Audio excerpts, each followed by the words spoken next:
man nabiyyin wa hifzal mursalin wa ilhamal malaikatil muqarrabin wa lana futuhal arifin wa ja'alna min ibadikas sholihin. Allahumma aghnina bil ilmi wa zayyina bil hilmi wa akrimna bit taqwa wa jamilna bil afiyah ya arhamar rahimin. Rabbi zidna ilman wa wasi' lana bi rizqina wa barik lana fima razaqtana waj'alna mahbuban fi qulubi ibadik wa azizan fi uyunihim waj'alna wajihan fi dunya wa dunyal akhirah wa minal muqarrabin yang kisrana wal yasana fi al-yaqimah bil azawal yang mudi abil misal falak alhamdu wa lakal syukur wa lakal syarfu ala kulli hal wal haula wa la quwwata illa billahil aliyyil azim. Sallallahu ala sayyidina Muhammadin bil ummi wa ala alihi wa sahbihi wa sallam. Alhamdulillahi rabbil alamin.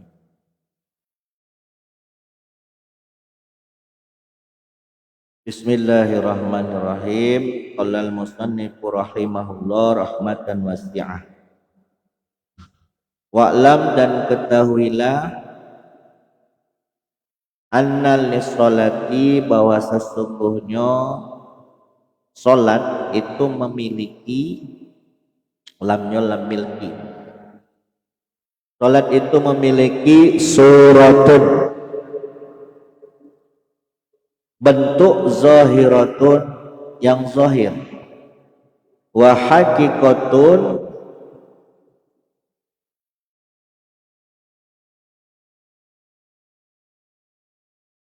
dan hakikat batinatun yang batin. Wala yakunu dan tidak ada minal muqimina di antara orang-orang yang mendirikan di sholati sholat indallahi di sisi Allah qimatun,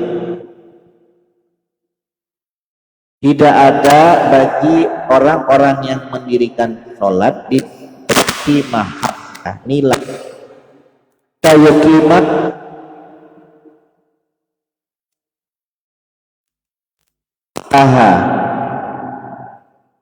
bentuknya salat yang zahir wa hakikataha dan hakikatnya salat yang batin.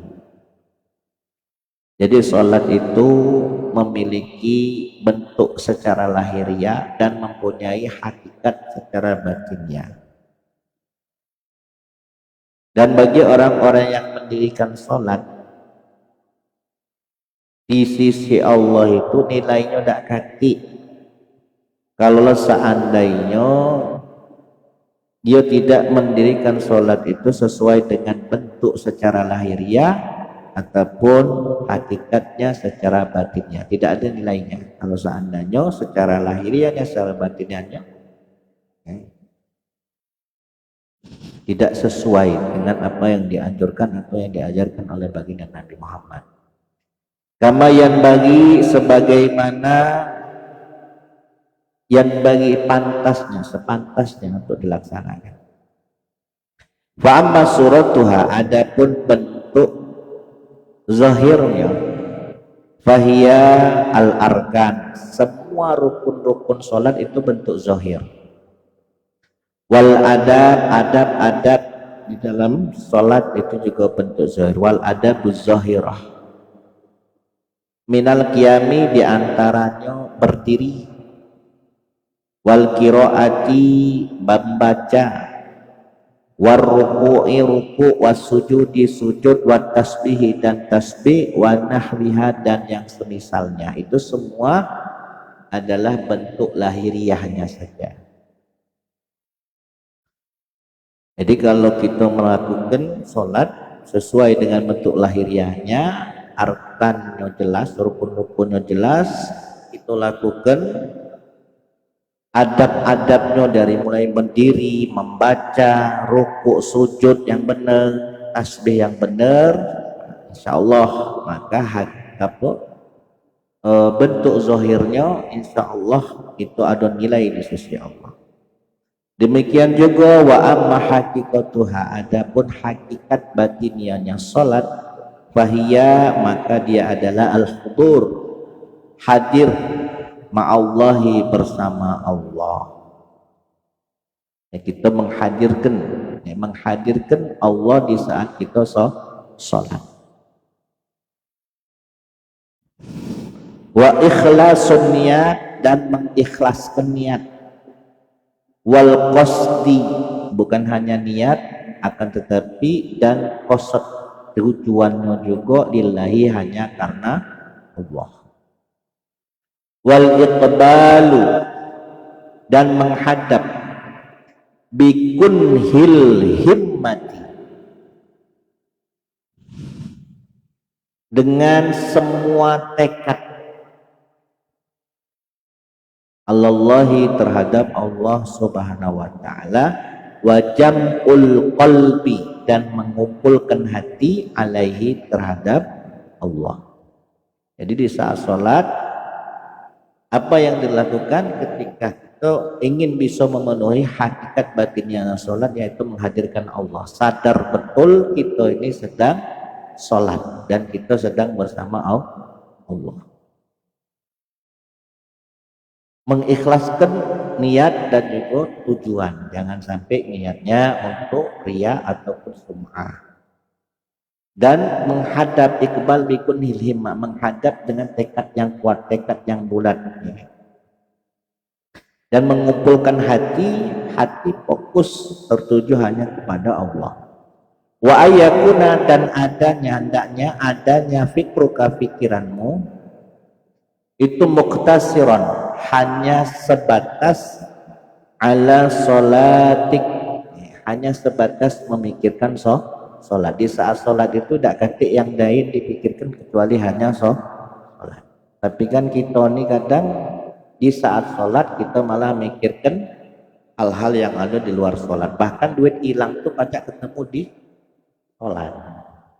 Kadang-kadang kan macam itu kan. Nah, kalau baca ketika sholat itu buang semua pikiran, fokus hanya sholat. Wala tuhadis, dan janganlah engkau mengajak bicara. Wala tuhadis, janganlah mengajak bicara nafsuka, nafsumu, bigoiriha, dengan selain sholat. Jadi hati ini, jiwa ini jangan sampai ngajak bicara selain daripada sholat. Wa takuna muta'addiban bi adabil munajjati. Wa takunu muta'addiban bi adabil munajjati. Dan adanya engkau itu muta'addiban, orang yang berusaha beretika, orang yang berusaha beradab, bi adabil munajjati, dengan adab munajat. Munajat itu artinya berbisik, berdialog. Ma'allahi, bersama Allah, sedang berkomunikasi, ya, tanpa ada perantara lagi, langsung hanya kepada Allah, mengadukan keluh kesah kita, mengadukan masalah kita, problematik kita, keinginan kita, semuanya fokus hanya kepada Allah. Itu munajat. Qala alaihi salatu wassalam, Nabi Muhammad sallallahu alaihi wasallam bersabda, innamal musalli, sesungguhnya orang yang sholat itu munajji rabbah, dia sedang bermunajat kepada Tuhannya. Jadi di saat kita sholat itu sama halnya kita sedang berdialog, sedang berkomunikasi, berbisik hanya kepada Allah, mengadukan masalah, mengadukan keinginan, mengadukan semuanya itu hanya kepada Allah. Wa qala alaihi salatu wassalam, dan Nabi Muhammad SAW bersabda, iza qamal abdu, bila seorang hamba berdiri, ila sholati, sedang mendirikan sholat, aqbalallahu alaihi, maka Allah menghadap alaihi, kepada dirinya, biwajhihi, dengan wajahnya. Maksudnya wajah di sini, kalau kata ulama, kalau seandainya lafadznya itu mengandung tasbih, keserupaan dengan makhluk, ya, maka dimaknai apa? Zat. Kalau seandainya kita maknai wajah sama cak kita nih, berarti ya mustahil, karena Allah itu kan bukan makhluk. Jadi ya maksudnya apa? Kita sedang diperhatikan Allah, kita sedang melihat Allah saat kita sholat. Jika seorang hamba berdiri hendak sholat, maka Allah menghadap kepada dirinya. Allah hadapkan wajahnya, Allah hadapkan dirinya, Allah perhatikan dia. Wala yang bagi, dan tidak pantas ayyastaghila walayan bagi, dan tidak pantas, atau Sayyid Abdullah bin Muhammad Al-Haddad, tidaklah pantas seseorang itu ayyastaghila menyibukkan diri binaflin mutlak dengan sholat sunnah mutlak fi waqti naflin pada waktu sholat sunat waroda yang telah datang fis sunati di dalam hadis al-mutahhirat yang suci min fi'li Rasulillah daripada apa yang pernah dilakukan oleh Rasulullah SAW au qawlihi atau yang datang daripada sabdanya Naginda Nabi Muhammad SAW hatta ya'tiya hingga dia melaksanakan alal adadi pada bilangan rakaat al-akmali yang sempurna minhu daripada sholat sunnah yang memang sudah biasa, memang dianjurkan dan dilakukan oleh baginda Nabi Muhammad SAW. Maksudnya jangan sampai kita ini sibuk dengan sunnah yang lain sebelum kita melakukan sholat sunnah yang memang di waktu di situ Nabi mengerjakannya dan melakukannya. Contoh, semisal kita ini sholat sunnah yang mengiringi sholat maktubah, yaitu sholat qobliyah zuhur dan qobliyah ba'diyah zuhur, atau qobliyah asar atau ba'diyah subuh, qobliyah subuh. Nah, di saat waktu-waktu itu kan memang sudah dianjurkan oleh baginda Nabi untuk melakukan sholat sunnah rawatib. Nah, di saat itu, di saat waktu itu justru malah kita gunakan untuk ibadah sunnah yang lain. Sebelum waktu zuhur, ya kan, setelah azan kita disunahkan untuk sholat sunnah rawatib qobliyah zuhur. Ini malah langsung baca Quran misalkan, atau ini malah berzikir atau sholawat misalkan. Akhirnya di waktu itu yang seharusnya digunakan untuk sholat sunnah yang memang dianjurkan oleh baginda Nabi Muhammad, malah kita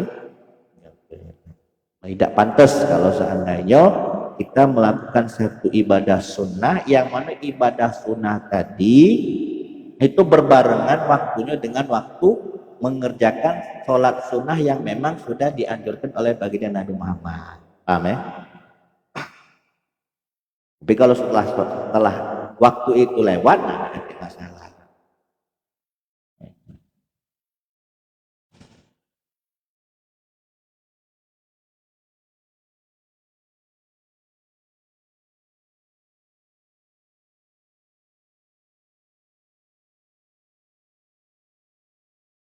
Hatta ya'tiya alal adadi akmal. Jadi hingga kita menunaikannya sesuai dengan bilangan rokaatnya yang sempurna. Wa min zalika, maka di antara salat-salat sunnah yang datang yang dianjurkan oleh baginda Nabi Muhammad SAW itu apa? Ar-rakaatu, beberapa rakaat allati takunu qoblal maktubat, yaitu beberapa rakaat salat sunnah yang dilakukan sebelum salat wajib, au ba'daha, atau beberapa rakaat salat sunnah yang dilakukan setelah salat wajib. Nah, itu dulu kita lakukan, baru kita melakukan sunnah-sunnah yang lain. Kalau kita memang mau melakukannya. Wa syuhratuha, dan sudah sangat masyhur sekali penjelasan masalah salat rawatib ini, ya, qobliyah ba'diyah ini kan sudah masyhur penjelasannya. Tunggu nih, sudah dianggap cukup anjikriha untuk tidak disebutkan lagi, tidak lagi dibahas di sini, tidak lagi diperinci karena sudah masyhur, sudah maklum, sudah banyak yang tahu. Wa min zalika, dan diantara sholat-sholat sunnah yang dianjurkan yang datang dan diajarkan oleh baginda Nabi Muhammad SAW, apa dia? Sholatul witri, sholat witir. Wahia, dia adalah sholat sabitatun yang tetap mu'akkadatun dan sangat dianjurkan.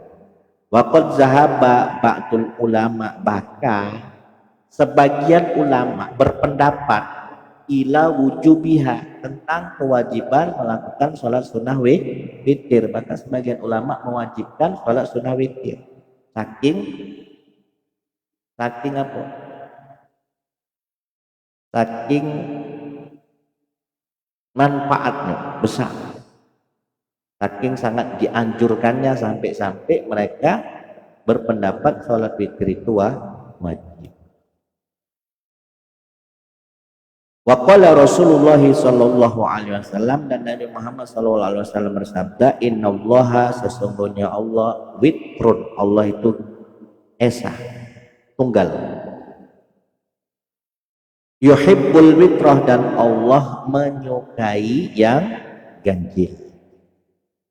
Fa'autiru, oleh karena itu kerjakanlah sholat witir ya ahlul Quran, wahai ahlul Quran.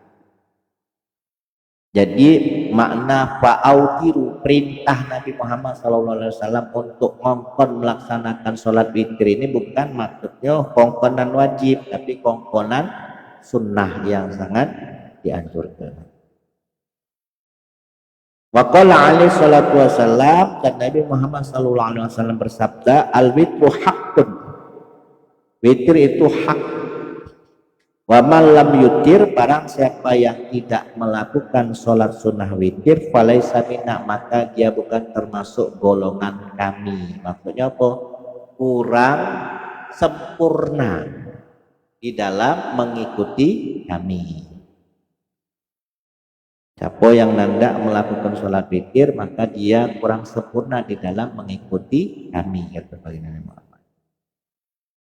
Wa aksaruha, maksimal melakukan sholat witir ihdai asyara rakaatan, sebanyak 11 rakaat. Jumlah bilangan maksimal rakaat witir itu 11 rakaat. Wa aqallu ma yanbaghi, adapun jumlah apa,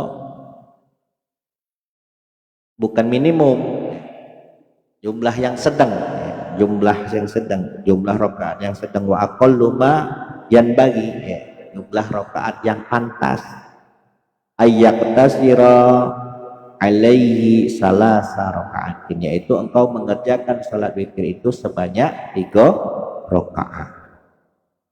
Jadi kalau maksimalnya 11 rakaat, yang sedangnya, yang umumnya itu 3 rakaat, minimal itu 1 rakaat.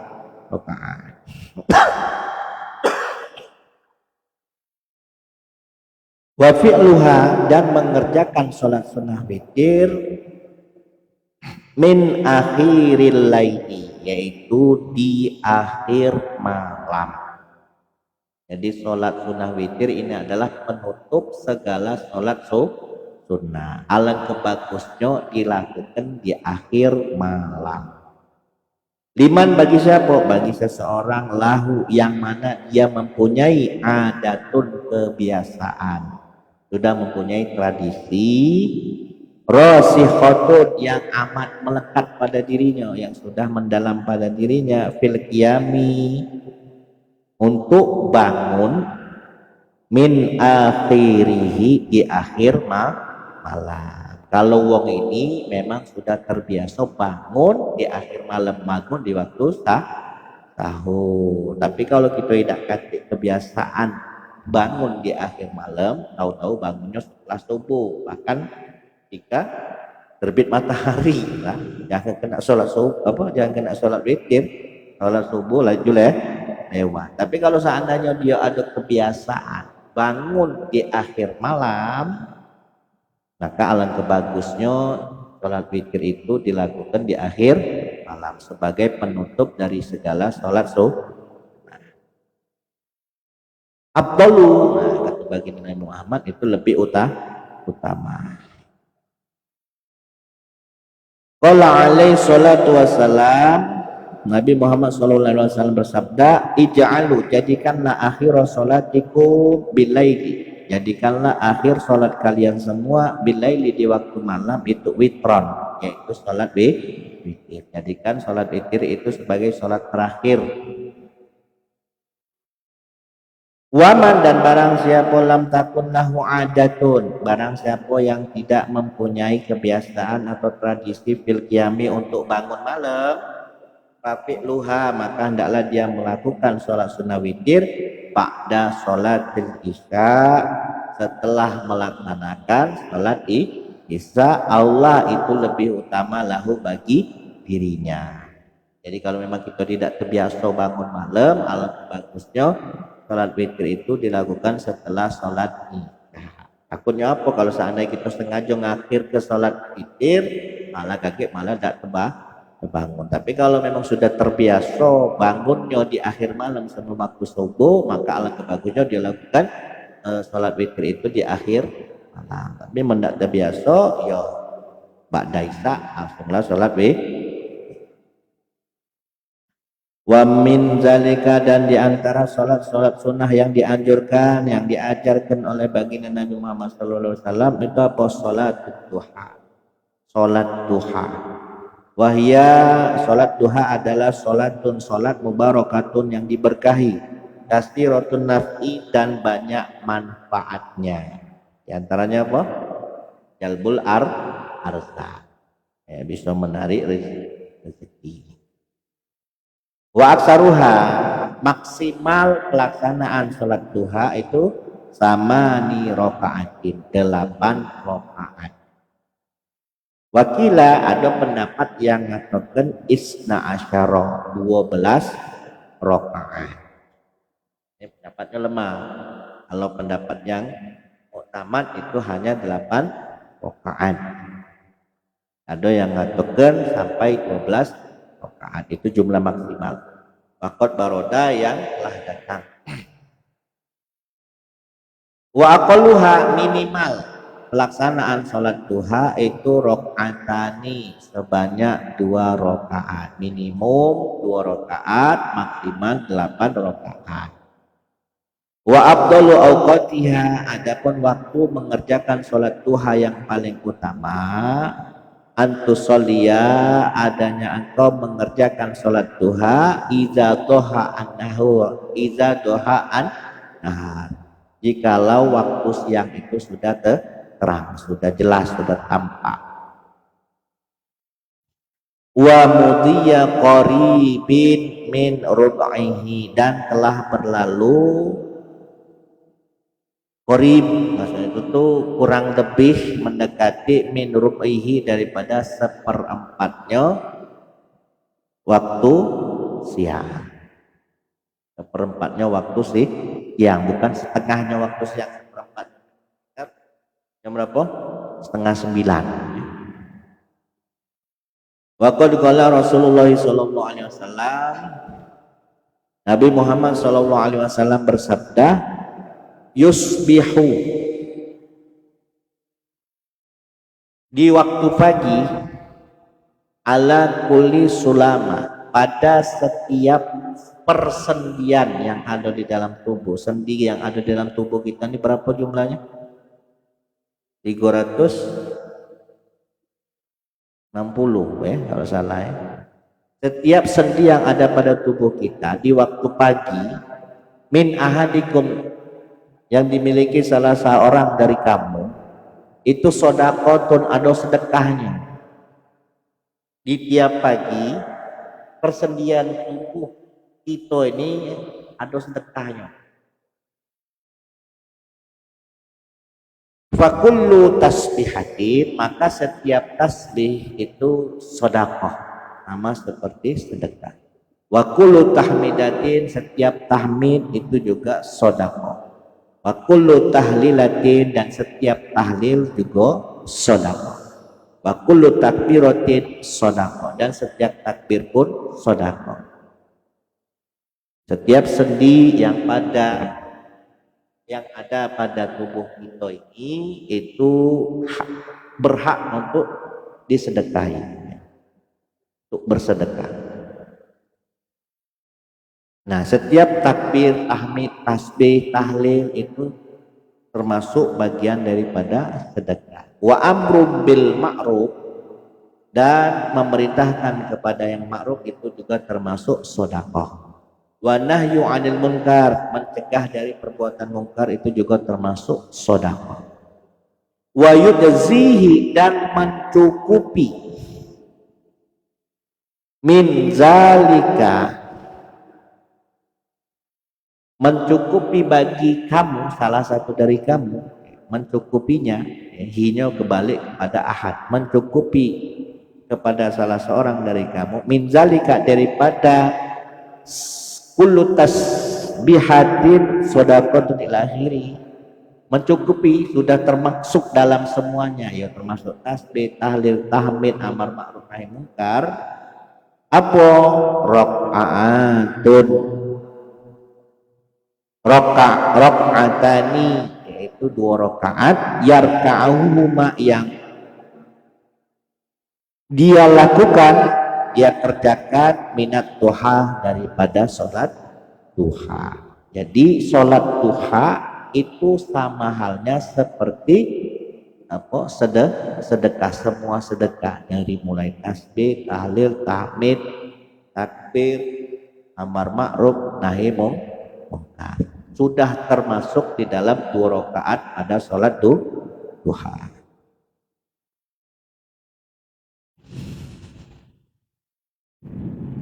Walau lam yarid, kalaulah seandainya tidak datang pifat hadis sholat, tentang keutamaan sholat ini, maksudnya tidak kate hadis yang menerangkan keutamaan sholat ini, sholat duha, illa hadzal hadis, kecuali hadis ini as-sahihi, yang sahih, lakapa, maka hadis siko ini sudah dianggap cukup sebagai apa, hujjah, dianjurkannya pelaksanaan sholat duha. Jadi sholat duha ini termasuk salah satu di antara sholat sunnah yang dianjurkan oleh baginda Nabi Muhammad SAW, tapi beliau tidak, apa istilahnya tuh, tidak menjadi kewajiban bagi beliau. Jadi beliau itu tidak termasuk, tidak terlalu sering melaksanakan sholat duha. Beda kalau sholat tahajud. Nah, kalau tahajud itu wajib bagi Nabi Muhammad. Sholat witir, nah itu sholat yang memang tidak pernah ditinggalkan oleh baginda Nabi Muhammad. Tapi sholat duha memang dianjurkan, dan termasuk sunnah Nabi, tapi tidak sering dilakukan oleh baginda Nabi. Dan hadis yang tadi ini sudah dianggap cukup kalau seandainya tidak kata hadis sahih yang menerangkan tentang sholat duha. Wa min zalika, dan diantara sholat yang dianjurkan, yang datang dari baginda Nabi Muhammad SAW, apa as-sholatu bainal maghrib wal isya, yaitu sholat sunnah yang dikerjakan di antara waktu maghrib dan isya. Sholat apa namanya? Sholat sunnah yang dikerjakan di antara maghrib dan isya. Sholat sunnah apa? Awabi. Wa aksaruha, maksimalnya itu isyruna rakaat, 20 rakaat. Wa ausatuha, umumnya sittu rakaatin, 6 rakaat. Qala Rasulullah sallallahu alaihi wasallam, Nabi Muhammad sallallahu alaihi wasallam bersabda, man barang siapa sholat, yang sholat bainal isya'aini, di antara maghrib dan isya. Isya ini itu bukan berarti maknanya dua sholat isya, enggak. Tapi isya ini itu berarti barang siapa yang sholat di antara sholat maghrib dan isya, maknanya itu maghrib dan isya, bukan dua isya, bukan, tapi maghrib dan isya. Rakaataini, sebanyak 2 rakaat, banallahu lahu baitan fil jannah, maka Allah akan membangunkan rumah untuknya di dalam surga.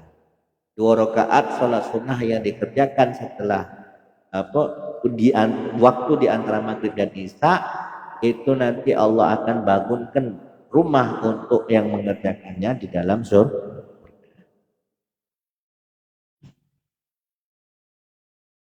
Jadi sholat ini nih bukan termasuk sholat batiyah, tapi sholat awabin namanya. Maksimal 20 rakaat, umumnya itu 6. Wa minas sunnah, dan di antara sunnah, maksudnya sesuatu hal yang dianjurkan, ihya'u ma bainal isya'aini, yaitu menghidupkan waktu di antara maghrib dan isya. Seandainya tidak diisi dengan sholat sunnah awabin. Nah, waktu maghrib dan isya ini diisi dengan ibadah atau perbuatan baik. Nah, biasanya kalau kita umumnya ini kan waktu antara maghrib dan isya itu digunakan untuk apa? Ngaji, ya kan? Ngajar Quran biasanya antara maghrib dan isya. Sunnahnya dianjurkan untuk dihidupkan, diisi dengan aneka ragam ibadah. Waqad waroda dan sungguh telah datang fi fadlihi di dalam keutamaan menghidupkan waktu antara isya, maghrib dan isya, akhbarun, hadis. Akhbar ini hadis yang langsung bersumber kepada baginda Nabi Muhammad. Kalau asar itu hadis yang bersumber dari sahabat. Ada keutamaan menghidupkan waktu di antara maghrib dan isya, atau hadisnya baik dari Nabi Muhammad ataupun dari sahabat.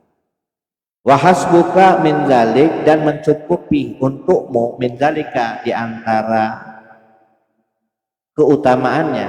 Apa itu? Anna Ahmad bin Abil Hawari, sesungguhnya Ahmad bin Abi Hawari itu bermusyawarah syaihahu bersama gurunya. Jadi Syekh Ahmad bin Abil Hawari ini bermusyawarah dengan gurunya.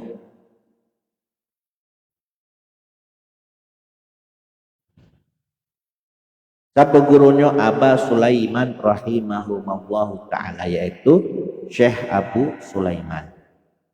Fi ayyasuman nahar au yahya bainal isyaini. Mana yang paling utama? Berpuasa di siang hari atau menghidupkan waktu antara maghrib dan isya? Mana yang paling utama? Dibahas, dimusyawarah dengan gurunya. Faqala, maka berkatalah Syekh Abu Sulaiman, berkatalah gurunya, ijma' bainahuma, hendaklah engkau himpunkan, engkau gabungkan yang melakukan salat, yang melakukan ibadah puasa di siang hari, yang menghidupkan waktu antara maghrib dan isya. Faqala, maka Syekh Ahmad bin Hawari yang sebagai muridnya ini tadi menjawab, la astati, aku tidak mampu. Tidak mampu kalau seandainya waktu puasa di siang hari kok habis maghrib aku nak hidup ke pulak dengan ibadah, rangkaian ibadah, aku tidak mampu. Karena ngapa? Li'ani, karena sesungguhnya aku mata sompu, kapan aku berpuasa, ishtaghaltu bil iftar, maka sudah otomatis aku akan disibukkan dengan persiapan untuk berbuka. Kan kalau gitu puasa itu kan pasti nak buka. Sedangkan nak buka tadi nak disiap segalo-galonya, makannya, minumnya. Fi hadzal waqti, di saat waktu maghrib, antara maghrib dengan isya. Tidak koper lagi kalau aku nak menghidupkan aku antara maghrib dan isya ini dengan ibadah. Aku malah lebih sibuk dengan berbuka kalau seandainya aku berpuasa di siang harinya. Faqala, maka berkatalah gurunya Syekh Abu Sulaiman lahu kepada Syekh Ahmad bin Abi Hawari, izalam tastati, kalau seandainya kalau engkau memang tidak mampu, anta jama'ahuma, untuk menghimpun keduanya. Maksudnya tidak mampu untuk berpuasa di siang hari plus menghidupkan waktu antara maghrib dan isya dengan ibadah, fada', maka tinggalkanlah siyaman nahari, puasa di siang hari. Kalau macam itu ya sudah, tinggal puasa. Wa ahyi, dan hidupkanlah waktu bainal isya ini, antara maghrib dan isya. Jadi kalau seandainya ada dua pilihan, Kalau seandainya dilakukan kalau tidak mampu, maka pilihlah daripada puasa lemaklah kau ngidupkan waktu antara maghrib dan isya dengan ibadah.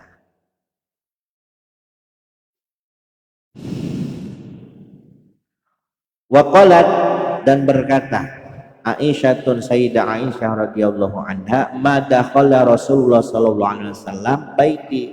Rasulullah itu tidak pernah masuk ke dalam rumahku ba'dal isya'i al-akhirah setelah salat isya yang terakhir.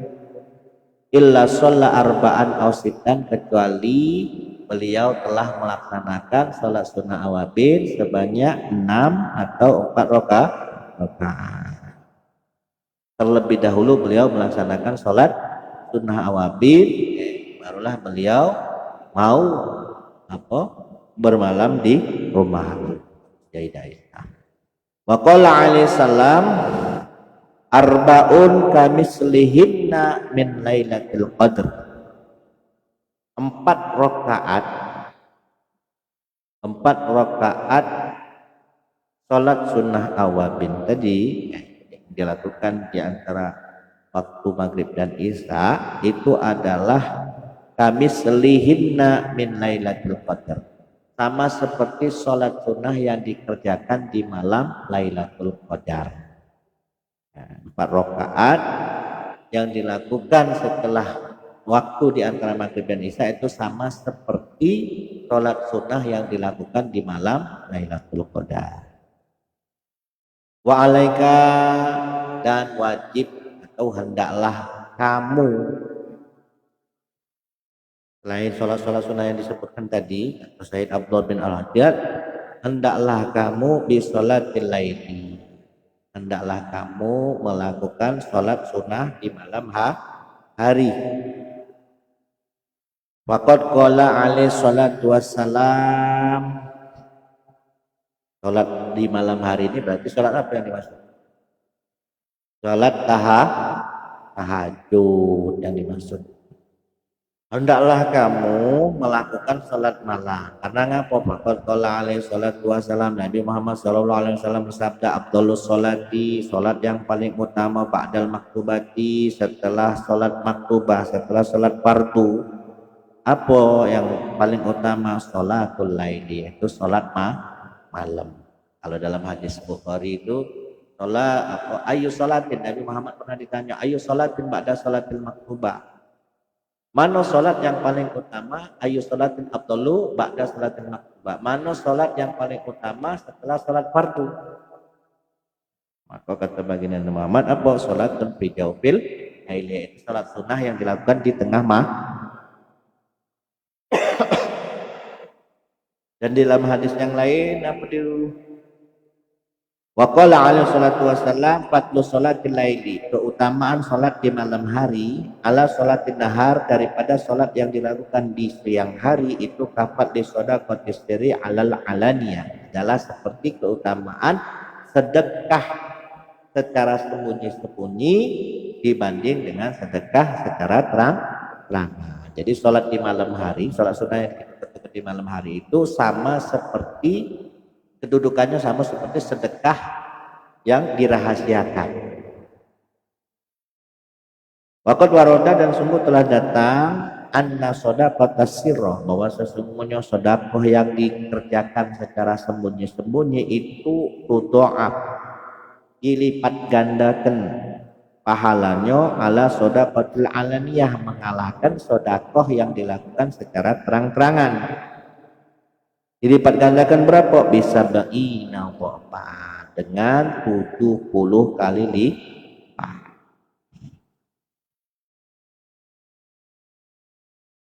Kenapa? Kalau seandainya kita sedekah secara sembunyi-sembunyi itu lebih cenderung kita selamat. Selamat dari apa? Ria, selamat dari sombong, selamat dari ujub. Nah,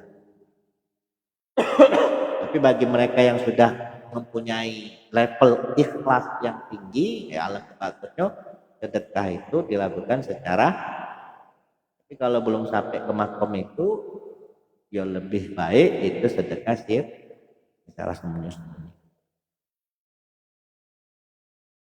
Wa qala alaihi salatu wasallam, Nabi Muhammad sallallahu alaihi wasallam bersabda, alaikum bi qiyamil lail, hendaklah kamu mendirikan salat malam.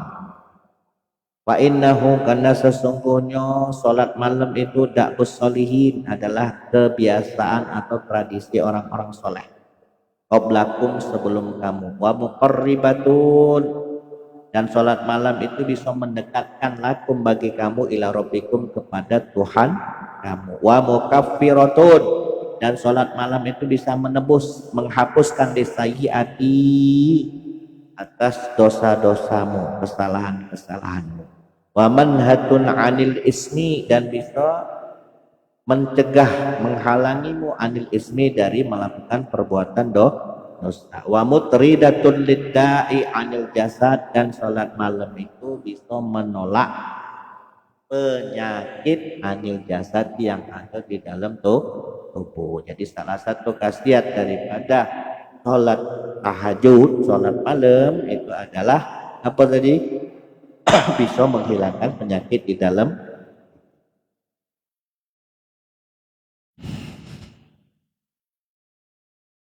Wa'lam, dan ketahuilah, annaman, barang siapa sholat yang sholat ba'dal isya'i, setelah sholat isya, waqad qama minal laili, lalu kemudian dia bangun di waktu malam. Waqad kana ba'du salafi, sungguh telah ada sebagian ulama salaf itu yusolli wirdahu min awalil laili.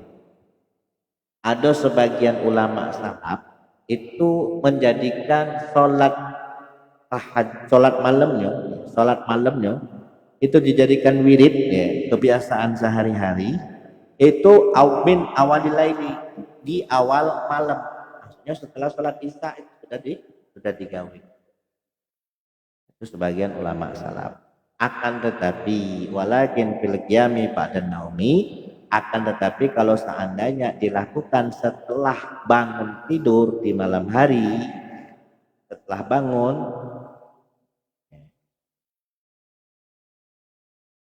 itu ngapo, irghamul lisyayatin, bisa mengalahkan syaitan. Kalau seandainya kita kebiasaan melaksanakan sholat malam itu di tengah malam, di akhir malam, itu bisa mengalahkan gangguan syaitan. Wa mujahadatun linafsi, dan bisa menjadi pelatihan untuk nafsu, untuk jiwa. Wasirun, ada rahasia, ajibun, yang mengagumkan. Kalau seandainya kita lakukan sholat malam itu setelah itu, misalkan dilakukan di waktu sahur, di pas jam 3, biasa bangun di waktu sahur, nanti akan apa? Kita bisa mengalahkan daripada gangguan syaitan. Kita bisa melatih jiwa kita agar supaya lebih disiplin lagi di dalam beribadah. Dan apalagi ada sirrun, itu rahasia, ajibatun, yang mengagumkan. Ya, ada sirnya, ada rahasia yang sangat mengagumkan.